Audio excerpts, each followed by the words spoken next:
When my 7-year-old son Brody grabbed Dr. Williams by the coat and asked if he should tell him what Aunt Carol put in my prenatal vitamins, the entire delivery room went silent.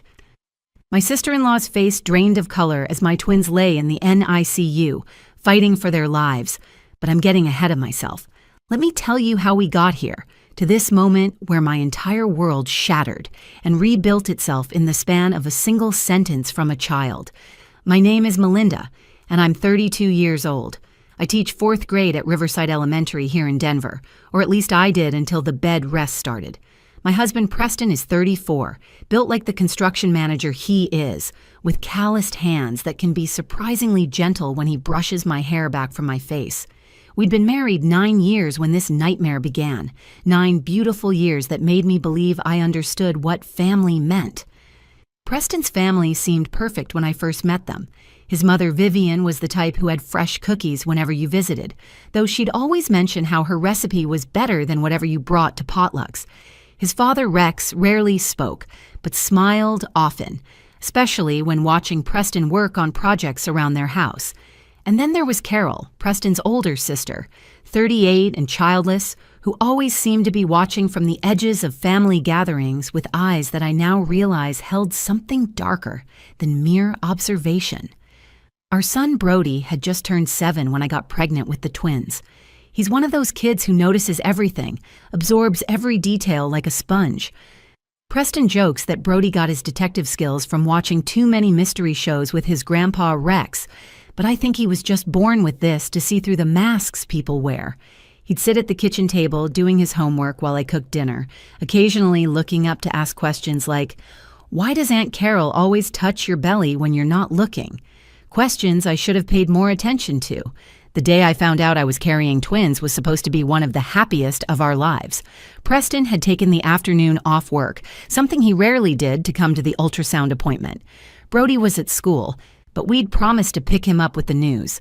When the technician said, 2 heartbeats, Preston actually gasped. His hand found mine and squeezed so tight I thought he might break my fingers, but I didn't care because I was squeezing back just as hard. "Twins run in my family," he'd said in wonder, staring at the screen where 2 tiny forms floated in their separate sacks. My grandmother was a twin, but I never thought we'd be lucky enough. Lucky. That word haunts me now. When we picked Brody up from school that day, we could barely contain ourselves. Preston was practically bouncing in the driver's seat, and I kept touching my still flat stomach, imagining it round with 2 babies. Brody climbed into his booster seat, took one look at our faces, and said, "Something good happened." Not a question, just his statement of observation. "2 babies, buddy," Preston said, watching him in the rearview mirror.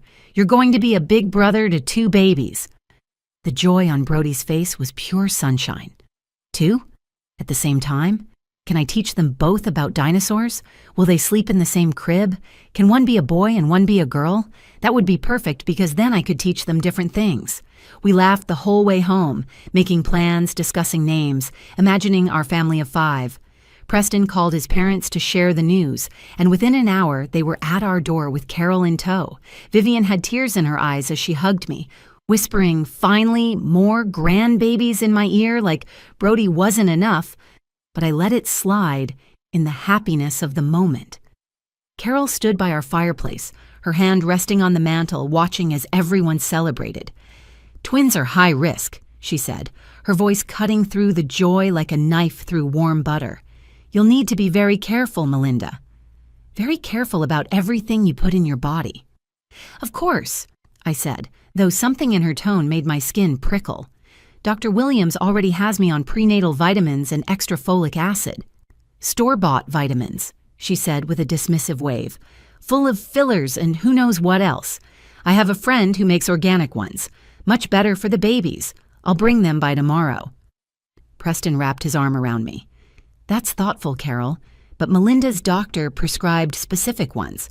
Doctors get kickbacks from pharmaceutical companies," Carol said, her lips pursing in that way that made her look so much like Vivian. "These are natural, pure. Wouldn't you want the best for your babies?" That was how it started, with an offer of help wrapped in criticism, tied with a bow of family obligation. Carol, who had never shown much interest in my first pregnancy with Brody, suddenly became my most devoted helper. She'd appear at our door 3 times a week with those unmarked vitamin bottles, watching as I took them, refusing to leave until she'd seen me swallow the pills. "Just making sure you don't forget," she'd say, with a smile that never quite reached her eyes. "These babies are too precious to take chances with." Life in our suburban Denver home was everything I dreamed of when Preston and I first got married. We'd bought the 4-bedroom colonial when I was pregnant with Brody, stretching our budget because Preston could see the potential in its bones. He spent weekends replacing floors, updating the kitchen, building a deck where we'd have summer barbecues with neighbors who became friends. The backyard had a massive oak tree that Brody claimed as his fortress, and Preston had hung a tire swing from its thickest branch. Our morning routine was sacred to me. Preston would be up at 5:30, the coffee maker gurgling to life while he showered. I'd wake to the smell of dark roast and the sound of him humming off-key in the bathroom. Brody would stumble into our room at 6:15 like clockwork, crawling between us for what he called sandwich hugs before we officially started our day. Those quiet moments with my boys on either side of me felt like armor against anything the world could throw at us. When the pregnancy test showed positive that March morning, I'd sat on the bathroom floor staring at it for so long that Preston knocked on the door asking if I'd fallen in. "We're having another baby," I called through the door, and I heard his work boots thunder up the stairs so fast I thought he might break them. The door flew open, and there he was, his face a mixture of disbelief and joy that made me start crying all over again. "Another baby," he kept repeating, pulling me up from the floor and into his arms. "Brody's going to be a big brother." The first ultrasound was scheduled for 8 weeks. Preston rearranged 3 meetings to be there, telling his foreman that some things were more important than concrete delivery schedules. When the technician spread the gel on my belly and started moving the wand, we held our breath. Then she smiled, turned the screen toward us, and said those 2 words that changed everything. 2 heartbeats. Preston's hand found mine instantly. "Twins?" His voice cracked like he was 16 again, not 34. "We're having twins?" "Congratulations," the technician said, pointing to 2 distinct sacs on the screen. 2 babies developing beautifully, both measuring right on schedule. The drive home was filled with a kind of giddy disbelief. Preston kept looking over at me at red lights, shaking his head and grinning. "Twins, Mel. And we're going to need a bigger car, and 2 cribs, and double everything." But he wasn't complaining. He was marveling. His hand kept finding my still, flat stomach whenever we stopped.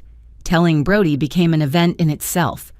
We picked him up from school with a cake that said Big Brother X2 and watched his 7-year-old mind process the information. 2 babies means I can teach 1 about T-Rex and 1 about velociraptors, he decided after careful consideration. This is way better than Jeremy's family. He only got 1 sister. That evening, Preston called his parents while I called mine in Portland. My mother cried happy tears over FaceTime, already planning her extended visit to help when the babies arrived. But it was Preston's family's reaction that set everything in motion, though I didn't see it at the time. Vivian arrived within the hour, carrying a casserole as if we'd experienced a death rather than announced new life. Rex followed behind her, quiet as always, offering Preston a congratulatory handshake that turned into a brief hug. Then Carol's car pulled into our driveway, and I watched from the window as she sat there for a full minute before getting out, her hands gripping the steering wheel. "Twins are so high risk," were her first words upon entering. Not congratulations, not happiness for her brother, just an immediate reminder of what could go wrong. Vivian nodded sagely. "She's right, you know. My cousin lost twins at 20 weeks. You'll need to be so careful, Melinda. No stress, no lifting, nothing that could harm those precious babies." "Mom, please," Preston said, but Carol interrupted. "I'm just being realistic. Multiples require extra nutrition, extra vitamins, extra everything. The regular prenatal vitamins doctors prescribe aren't nearly enough." She studied me with an intensity that made me want to step back. "I know someone who specializes in fertility and pregnancy nutrition. She makes custom vitamin blends, all organic, perfectly balanced for multiple pregnancies." "That's kind of you," I started, but she was already pulling out her phone. "I'll have them for you tomorrow." "It's the least I can do for my future niece and nephew." She paused. Or nephews, or nieces. Whatever they are, they deserve the best start possible. That night, as Preston and I lay in bed with his hand on my stomach, I should have listened to the tiny voice in my head that wondered why Carol, who had never shown interest in children, was suddenly so invested in mine. The vitamins Carol brought came in plain white bottles with handwritten labels that said only prenatal blend. Take 2 daily. She arrived at our door the next morning at 7:30, catching me in my robe with uncombed hair and Brody's cereal bowl still on the table. These need to be taken with food, she instructed, setting the bottle on my kitchen counter with a decisive thud. 2 pills every morning, no exceptions. My friend makes them in small batches, so they're absolutely fresh. I picked up the bottle, noting its weight. Carol, this is really generous, but my doctor already has me on prenatals. I don't want to overdo anything. Her face tightened, and for a moment she looked exactly like Vivian when someone suggested her pot roast was dry. Are you really going to trust mass-produced pills over something made specifically for carrying multiples? I researched this extensively, Melinda.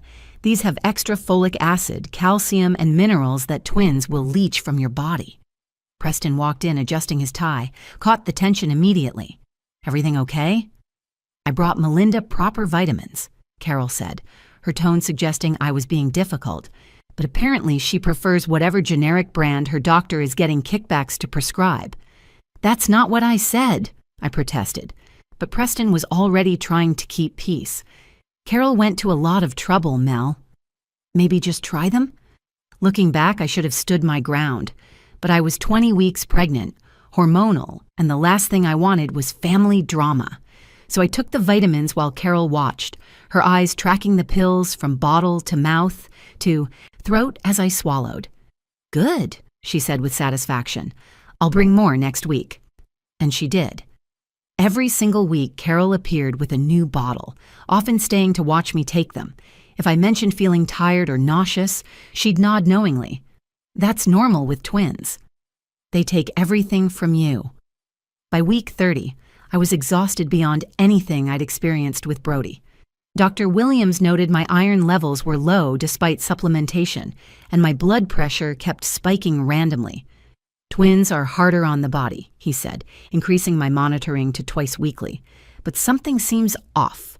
Are you taking anything besides what I prescribed? I mentioned Carol's vitamins, and he frowned. I'd prefer you stick to regulated supplements. Can you bring them in for me to look at? But when I told Carol I wanted to have them tested, she exploded. Tested? Like I'm trying to poison you? I'm trying to help, Melinda. I'm the only one who seems to understand how serious this pregnancy is. Vivian backed her daughter completely. She'd started coming by daily, examining my swollen ankles, commenting on my complexion, always finding something wrong. You look pale, she'd say. Weak. These babies are taking too much from you. Thank God Carol found those vitamins, or who knows what would happen. Preston was caught in the middle, working longer hours as the pregnancy progressed because we needed the overtime pay for 2 of everything. He'd come home to find me crying on the couch, Carol and Vivian hovering, and he'd just look lost. At 34 weeks, I woke at 3 a.m. with pain shooting through my abdomen. Preston called 911 while Brody stood in his dinosaur pajamas, watching with wide eyes as the paramedics carried me out. Take care of your dad, I managed to tell him, before the contractions stole my breath. The emergency C-section was a blur of bright lights and urgent voices. I remember hearing fetal distress, and both babies before the anesthesia took me under. When I woke, Preston was beside me, his face haggard, his work clothes still dirty from the job site. The babies, I whispered. They're alive, he said, and the way he said it told me everything else was wrong. Garrett and Piper were in the NICU, each in their own incubator, so tiny and fragile, they looked like birds that had fallen from their nest too soon. Tubes and wires connected them to machines that beeped and hummed, keeping track of heartbeats that shouldn't have needed such monitoring. Dr. Williams delivered the news gently, but directly. They're showing signs of neurological distress and organ strain. We're running comprehensive tests, but there appears to be some kind of toxic exposure. Have you been exposed to any chemicals? Lead? Mercury? Anything unusual? That's when Carol walked in with Vivian, and instead of rushing to comfort us, Carol looked at those tiny babies and sneered. Actually sneered. "Well," she said, loud enough for everyone to hear, "God has his ways of punishing sinful mothers." The NICU went silent except for the machines. Even the nurses stopped what they were doing to stare. Preston's face transformed into something I'd never seen before, not even when a drunk driver hit our car 3 years ago. His jaw clenched so tight I could hear his teeth grinding, and his hands balled into fists that shook with barely controlled rage. "What did you just say to my wife?" Carol didn't back down. She stepped further into the NICU, her heels clicking against the sterile floor like countdown timer. "I'm saying that sometimes there are consequences for actions. Secrets have a way of revealing themselves through innocent children." "Carol, that's enough," Rex said sharply from where he'd been standing with Brody near the door. It was the most forceful I'd ever heard Preston's father speak. But Vivian moved to stand beside her daughter, her hand finding Carol's arm in solidarity. "She's not wrong, though. These things don't happen in our family, Preston. Look at our genetics. Strong, healthy babies for generations. But sometimes when mothers hide things, when they do things they shouldn't during pregnancy, innocent babies pay for their mother's mistakes." I was sobbing now. Ugly, hormone-fueled sobs that made my C-section incision burn. I didn't do anything wrong. I managed between gasps. I took care of myself. I took every vitamin, followed every rule, did everything right. "Every vitamin," Carol repeated, and something in her tone made me look up. She was staring at me with an expression I couldn't read. "Yes, you certainly did take every vitamin I brought you, didn't you?" A nurse approached, clearly uncomfortable. "I'm going to have to ask you to keep your voices down or take this conversation outside. This is a NICU." That's when Brody moved. My 7-year-old son, who'd been standing so quietly beside his grandfather that I'd almost forgotten he was there, walked with deliberate steps across the room. He passed his father, past his crying mother, past his condemning aunt and grandmother, and walked straight to Dr. Williams, who was reviewing charts at the nurses' station. Brody reached up and tugged on the doctor's white coat, not aggressively, but with the firm determination of a child who has something important to say. Dr. Williams looked down, and I saw his expression soften at the serious look on Brody's face. "Dr. Williams," Brody said, his voice clear and carrying in the sudden silence, "should I tell you what Aunt Carol put in the medicine?" The words hung in the air like suspended glass, ready to shatter. Carol's face went from smug to white in less than a second. Her mouth opened, closed, opened again like a fish, gasping for air. "What nonsense is this child saying?" she finally managed, but her voice had gone high and thin. Brody didn't look at her. He kept his eyes on Dr. Williams, who had knelt down to bring himself to Brody's eye level. "What medicine are you talking about, buddy?" the doctor asked gently. "The vitamins Aunt Carol gave Mommy?" "The ones in the white bottles. She put other stuff in them. I saw her in her kitchen. She had a different bottle and she was mixing something." Preston moved then, positioning himself between Carol and the exit. "Keep talking, son." Brody's small hands twisted the hem of his shirt, but his voice stayed steady. "It was last month when I went to Aunt Carol's house with Grandma Vivian. They were talking in the living room about boring stuff, so I went to find somewhere to play. I was playing hide and seek by myself, seeing how many good hiding spots I could find for next time my cousins visit." He glanced at me, seeking permission to continue, and I nodded even though my heart was hammering against my ribs. I went into the kitchen and saw Aunt Carol's pantry door was open. It's big, bigger than ours, with lots of shelves. I thought it would be a good hiding spot, so I went in. I was behind the big flour containers when Aunt Carol came in. She didn't know I was there. Dr. Williams pulled out his phone, typing quickly. "What did you see her do, Brody?" "She had Mommy's vitamin bottle, the white one with the writing on it, and she had another container, a different one. It had a skull and crossbones on it, like the bottles under our sink that Mommy says never to touch. She was pouring powder from the skull bottle into Mommy's vitamins. She used a little funnel and she was very careful. Then she shook the vitamin bottle to mix it up." "You're lying," Carol hissed, but her voice was desperate now. Children make things up all the time. He's confused. Brody finally looked at his aunt. You said it would make the babies weak. I heard you talking on the phone when you were shaking the bottle. You said, this will show her she's not so perfect. Doctor. William stood up slowly, his phone already at his ear. Security to NICU immediately, and get the police here now. He turned to me with an urgency I'd never seen from him before. Do you still have any of those vitamins? In my hospital bag, I whispered, pointing to the floral tote in the corner. I brought them because Carol said I should keep taking them even after delivery. For breastfeeding. A security guard appeared within seconds, blocking the exit as doctor. Williams retrieved the bottle from my bag, holding it carefully with a tissue. Carol made a movement toward him, but Preston stepped forward and she froze. You don't actually believe this ridiculous story, Carol said, but her confident facade was cracking. I was helping. Those vitamins cost me a fortune. They were specially made. Then you won't mind if we test them, Dr. Williams said. He was already barking orders to nurses. Get a rush talk screen on both babies specifically for heavy metals, lead, mercury, arsenic, everything, and get this bottle to the lab immediately. Vivian had gone silent, staring at her daughter with growing horror. Carol, what did you do? Nothing. I helped her. I gave her the best vitamins money could buy. But Carol's voice was shrill now, desperate. 2 police officers arrived, and Dr. Williams briefed them quickly. One took the vitamin bottle as evidence, while the other began questioning Brody gently, away from Carol but where I could still see him.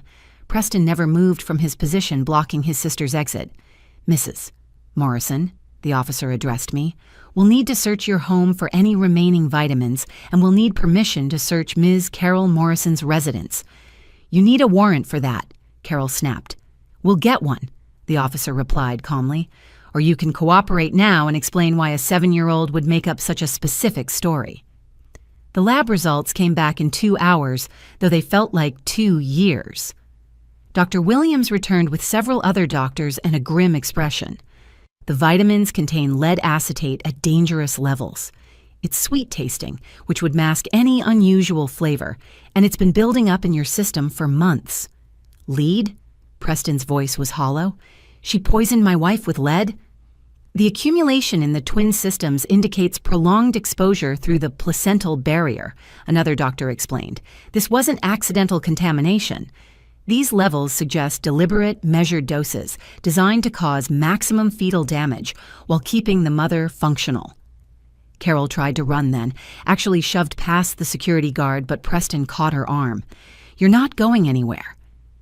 The police arrested her immediately, but the real revelation came 3 hours later when they searched her house. The detective returned to the hospital with an evidence bag and a disgusted expression. We found everything, he told us. Lead acetate ordered online under a fake name, shipped to a P.O. box, empty vitamin bottles from your actual pharmacy that she'd apparently been intercepting, a journal documenting her plan, and a laptop with searches dating back 8 months about substances that cause birth defects. He handed Preston a photocopy of one journal page, and I watched my husband's face crumble as he read his sister's words aloud. Melinda doesn't deserve perfect children when I can't have any. Preston chose wrong. He should have married someone from our circle, someone who understood that some women are meant to be mothers and others aren't. If her babies are damaged, maybe he'll finally see the truth. Maybe he'll leave her and find someone worthy of the Morrison name, someone who won't flaunt her fertility in front of those of us who God deemed unfit for motherhood. Vivian collapsed into Rex's arms. My daughter did this? My Carol? The detective continued. She started with small amounts after your first trimester, gradually increasing the dose. According to her research history, she knew exactly how much to give to cause developmental damage without triggering a miscarriage that would be investigated. She researched it, I said numbly. She researched how to poison my babies. Your son is a hero, the detective told us. His observation skills and courage to speak up means these babies can start treatment immediately. The earlier lead poisoning is addressed, the better the outcome. Dr. Williams was already implementing treatment protocols. We'll start chelation therapy immediately for both babies. It binds to the lead and helps eliminate it from their systems. The sooner we act, the more damage we can prevent. Brody was sitting with Rex now, looking small and frightened. "Did I do good, Mommy?" he asked. "I wanted to tell earlier, but Aunt Carol said if I ever told anyone about her special medicine work, she'd make sure my hermit crabs died. She said it that day in the pantry when she found me there after. She knew I was watching." Preston gathered Brody into his arms, holding him tight. "You did perfect, buddy. You saved your brother and sister." The trial lasted 3 weeks. Carol, wearing a gray suit that made her look older than her 38 years, sat with her lawyers as witness after witness testified about the elaborate scheme she'd orchestrated. The pharmacist identified her as the woman who'd been picking up my prescriptions, as a favor for her sister-in-law for months. The online retailer confirmed the lead acetate purchases. Her own journal entries were read aloud in court, each one more damning than the last. She was sentenced to 15 years for attempted murder and assault with a deadly weapon. When the verdict was read, she looked directly at me for the first time since her arrest. "They were never supposed to live," she said flatly. "You were supposed to miscarry, and everyone would comfort you and life would go on. I didn't mean for them to suffer." The judge added another year for that statement alone. Vivian filed for divorce from Rex 2 months after the trial. She couldn't face what her daughter had done, or more importantly, her own role in fostering the toxic jealousy that had festered for years. She moved to Florida without a forwarding address, sending one letter of apology that Preston burned without opening. "She spent 38 years telling Carol she was special while making you feel like an outsider," he said. "She doesn't get to apologize now." Rex, freed from Vivian's shadow, became a different man. He moved closer to us, buying a small condo 10 minutes away. He comes over every Wednesday to work with the twins on their therapy exercises, his patience endless as he helps Garrett with his sensory activities or guides Piper through her motor skills practice. The twins are 3 years old now. Yes, the lead exposure caused damage that we deal with every single day. Garrett has mild autism and struggles with sensory processing. Loud noises send him into a panic, and transitions are hard. But he's also brilliant with numbers, can name every dinosaur Brody teaches him, and gives the tightest, most genuine hugs I've ever received. His laugh, when it comes, is pure joy. Piper has cerebral palsy affecting her left side. Physical therapy 3 times a week has become our routine, and she fights through each session with determination that amazes her therapists. She's verbal and articulate beyond her years, often translating what Garrett needs when he can't find the words. She calls herself his protector, even though she's technically younger by 3 minutes. Brody, now 10, has become their fiercest advocate. He researches their conditions with the dedication of a medical student, celebrates every milestone like it's the World Series, and corrects anyone who uses outdated terminology about disabilities. At school, he gave a presentation about his siblings that made his teacher cry. "They're not broken," he said firmly. "They're just built different. They fought poison before they were even born. That makes them superheroes." Preston left his construction management job 6 months after the twins came home from the NICU. The rigid schedule didn't work with therapy appointments and specialist visits. He started his own contracting business, smaller but more flexible. Some weeks are tight financially, but he's there for every important moment. I watch him doing physical therapy exercises with Piper, his construction worker hands impossibly gentle as he helps her stretch, or see him lying on the floor with Garrett, both of them under weighted blankets watching the ceiling fans spin, and I fall in love with him all over again.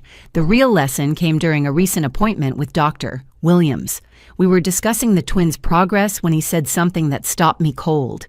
Evil often hides behind a helpful smile. But truth has a way of speaking through the most unexpected voices, even a 7-year-old boy who chose courage over comfort. He was right. Carol had hidden her malice behind offers of help, behind family loyalty, behind concern for my pregnancy. She'd weaponized kindness itself, turning vitamins meant to nurture life into vehicles for destruction. But she hadn't counted on Brody, a child who saw through her facade and found the courage to speak when it mattered most. Our family doesn't look like the one in the Christmas cards we used to send. We're scarred, certainly. There are daily challenges that other families don't face, but we're also stronger. We learned that family isn't about blood or perfect genetics or maintaining appearances. Family is Rex doing puzzle therapy with Garrett every Wednesday. It's Brody reading to his siblings every night, making different voices for each character. It's Preston and me, exhausted after therapy appointments, choosing to dance in the kitchen anyway because Piper loves music. The twins' challenges remain, but so does our love. And that love, unlike Carol's twisted vitamins, is the real medicine that heals. If this story resonated with you, please share it with others who need to hear that families can survive the unthinkable. Like this video if you believe in the power of truth, no matter who speaks it. Comment below with your own thoughts about family, resilience, and the courage of children. And don't forget to subscribe to our channel for more stories of human strength in the face of adversity. Your support helps us continue sharing these important narratives that remind us all of the power of love over hate, truth over deception, and the incredible strength that comes from standing together.